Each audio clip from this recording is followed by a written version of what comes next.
காலை வணக்கம். தினம் ஒரு திருக்குறள். அதிகாரம் இல்வாழ்க்கை. குறள் 41.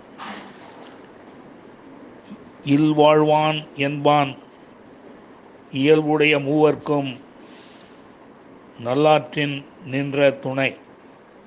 மீண்டும்.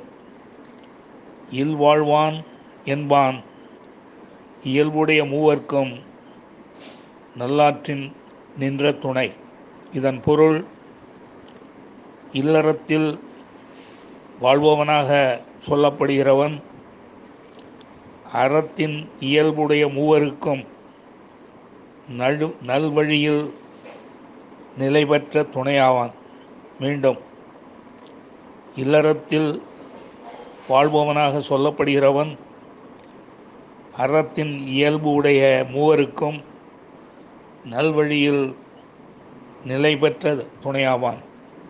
நன்றி, வணக்கம் கூறி உங்களிடமிருந்து விடைபெறுவது தேரெழுந்தூர் கோசகன் என்கிற டிவி நாராயணன் பழவந்தாங்கல்.